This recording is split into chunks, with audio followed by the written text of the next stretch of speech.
दोस्तों, क्या आपने कभी सोचा है कि भारत जैसे विशाल देश की सेना कितनी है? और ये भी सच है कि भारत की सेना भी कोई छोटी मोटी तो होगी नहीं। तो आपने कभी सोचा होगा कि आखिर इतनी विशाल सेना का खाना कैसे बनता होगा और पूरे देश में फैली हुई विशाल सेना को खाना कैसे पहुंचता होगा? और हमारे बॉर्डर की सुरक्षा में 24 घंटे मुस्तैद रहने वाले जवानों को आखिर खाने में क्या-क्या दिया जाता है? आज हम इन्हीं सवालों के जवाब आपको इस वीडियो में देंगे। इसलिए हर सवाल का जवाब विस्तार से जानने के लिए वीडियो को लास्ट तक देखना ना भूलें। और हाँ, आप भी अगर मेरी तरह इंडियन आर्मी लवर हैं, तो चैनल को सब्सक्राइब करके बेल आइकन प्रेस कर दीजिए, जिससे आने वाली हर लेटेस्ट आर्मी वीडियोस की नोटिफिकेशन आपको मिलती रहे। दोस्तों, एक आम इंसान को रोजाना 2000 से 2500 तक कैलोरी की जरूरत पड़ती है ताकि वो दिन भर एक्टिव रह सके, जिसमें आपके 3 वक्त का खाना शामिल होता है। लेकिन क्या आप जानते हैं कि एक सिपाही को, यानी जो हमारे बॉर्डर की सुरक्षा के लिए तैनात जवान हैं, उन्हें एक दिन में कम से कम 4000 कैलोरी की जरूरत पड़ती है ताकि वो 24 घंटे उसी एनर्जी के साथ अपनी ड्यूटी निभा सकें। हमारे देश की सेना पाकिस्तान की सेना से बहुत बड़ी है।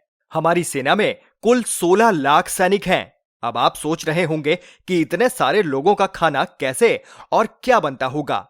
आज के इस वीडियो में हम आपको यही बताने वाले हैं कि इंडियन आर्मी का खाना कैसे बनता है, जंग के दौरान या बॉर्डर वाली जगहों पर खाना कैसे पहुंचाया जाता है और उनको डाइट कैसी दी जाती है। तो बने रहिए वीडियो के लास्ट तक। नेपोलियन बोनापार्ट कहते हैं कि सेना पेट भरने पर ही आगे बढ़ सकती है। हमारी सेना में भी एक पुरानी कहावत है, आर वी मार्टियर्स और एट स्टमक, यानी जंग लड़ने के लिए सैनिकों को पेट के बल जाना पड़ता है। अगर हमारे सैनिक भूखे पेट रहें तो जंग नहीं लड़ पाएंगे। भारतीय सेना में खाने को लेकर बहुत सारी बातों का ध्यान रखा जाता है, क्योंकि हमारे फौजियों की देखरेख करने वालों को पता है कि अगर उन्हें भरपेट खाना नहीं मिला तो वे अच्छे से अपना काम नहीं कर पाएंगे। आप सभी ने बॉर्डर फिल्म तो देखी होगी। उसमें उस रेजिमेंट के साथ शेफ रहता है। बॉर्डर फिल्म में उसका रोल कुलभूषण खरबंदा ने किया था। ऐसे ही भारतीय सेना की हर रेजिमेंट और टुकड़ी के साथ एक शेफ और शेफ की टीम होती है, जो सेना के साथ चलती है ताकि हमारे सैनिकों को ताजा और गर्म खाना मिल सके। सेना की आर्मी सर्विस कॉर्प का, यानी कि ऐसे गांव के खाने पीने का इंतजाम करने में खास रोल रहता है। हर यूनिट को राशन और खाने पीने का सामान अलग से मिलता है। यहां तक कि जब सैनिक जंग के मैदान में होते हैं, तब भी हर कंपनी के साथ खाने पीने का सामान रहता है और शेफ खाना पकाते हैं, जिससे सैनिकों को ताजा खाना मिलता रहे। शेफ का यह रोल होता है कि वो सैनिकों को 3 टाइम का खाना उपलब्ध करवाएं। इसके साथ ही स्नैक्स और चाय की भी व्यवस्था करें। अब बात करते हैं उन रेजिमेंट या सेना टुकड़ियों की जो एक जगह से ऑपरेट की जाती है, जिन्हें बटालियन कहा जाता है, और जहां पर प्रॉपर आर्मी शेफ और कुक्स होते हैं जो लंगर के लिए खाना बनाते हैं, जिसमें पूरी तरह से न्यूट्रिशन और डाइट प्लान का ध्यान रखते हुए खाना बनाया जाता है और वेज नॉन वेज दोनों तरह का खाना हमारी सेना को दिया जाता है। अब हम बात करते हैं सेना की उस रेजिमेंट की जिन्हें हम बीएसएफ यानी बॉर्डर सिक्योरिटी फोर्स के नाम से जानते हैं। आखिर उनका खाना कैसे पहुंचता होगा? तो सबसे पहले शहरों से सब्जियां, फल, दाल, चावल, मांस, अंडा, आटा और बाकी खाने पीने के सारे सामान फूड कंटेनर वाले ट्रकों में भरकर उस जगह तक पहुंचाया जाता है जहां सेना ने अपना कैंप लगाया है। अगर ट्रक वहां तक किसी कारणवश नहीं पहुंच पाते तो वो हेलीकॉप्टर के जरिए कैंप के नजदीक जगह पर सामान गिरा दिया जाता है।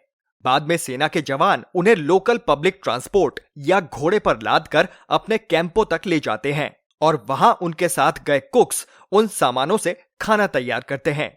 ऐसी फोर्स की सारी मेन्यू तैयार की जाती है।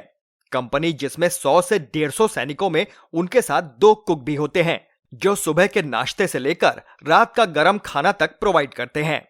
भारतीय सेना भारत के जिस कोने में भी हो, सप्लाई को अपने स्टोर यार्ड से राशन पहुंचाती है ताकि सेना के हर किचन और मेस हाउस तक पौष्टिक आहार पहुंच सके।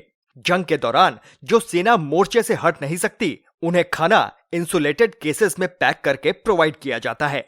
युद्ध के दौरान सेना की डाइट में एनर्जी बार्स और एनर्जी ड्रिंक्स भी शामिल होती है। तो चलिए बात करते हैं सैनिकों की डाइट की। तो सुबह चाय, कॉफी और नाश्ते में पूरी और पराठे दिए जाते हैं। दोपहर के प्रॉपर मील में दाल, चावल, रोटी, सब्जी और भरपूर सलाद दिया जाता है और रात में सैनिकों को हल्का खाना दिया जाता है। सेना के खाने का मेन्यू शेड्यूल के हिसाब से बनता है। हफ्ते में 2 बार नॉनवेज दिया जाता है और जो सैनिक नॉनवेज नहीं खाते हैं उनके लिए पनीर या दूध जैसी चीजें होती हैं ताकि भरपूर मात्रा में उन्हें प्रोटीन मिलता रहे। फौजियों को हर जंग के लिए तैयार किया जाता है और उसी के हिसाब से उनकी फिजिकल एक्टिविटी करवाई जाती है, जिसके कारण हर रोज जवानों की डाइट और खाने का पूरा ध्यान रखा जाता है कि कोई वीक ना हो, खाने की कमी से कोई बीमार ना पड़े। जवानों के खाने में फल और जूस शामिल होते हैं ताकि शरीर में हमेशा ऊर्जा और स्फूर्ति बनी रहे। क्या आपको पता है कि फौजियों के जो कुक होते हैं उनकी भी सेना में भर्ती और ट्रेनिंग प्रोसेस नॉर्मल सैनिकों की तरह ही होती है और उन्हें भी कंपलसरी हर तरह की ट्रेनिंग लेनी होती है, क्योंकि क्या पता कब युद्ध जैसे हालात हो जाए और उन्हें भी बंदूक उठानी पड़ जाए। इसलिए मेस के कोर्स भी प्रॉपर मिलिट्री ट्रेनिंग के साथ ही उन लोगों से जुड़े होते हैं। भारत वर्तमान में 71 अरब डॉलर यानी करीब 5 लाख करोड़ रुपए सेना पर खर्च करती है, जिसमें से करीब 1440 करोड़ केवल सेना के 1 साल के खाने पर खर्च करती है। भारतीय सेना विश्व की दूसरी सबसे बड़ी सेना मानी जाती है। हालात कैसे भी हो, हमारे जवान देश की रक्षा करने में कभी पीछे नहीं हटते। आर्मी का खाना पौष्टिक तो होता ही है, पर क्या आप जानते हैं कि ऑफिसर्स के लिए खाना अलग मेस प्रबंध और सिपाहियों के लिए अलग होता है।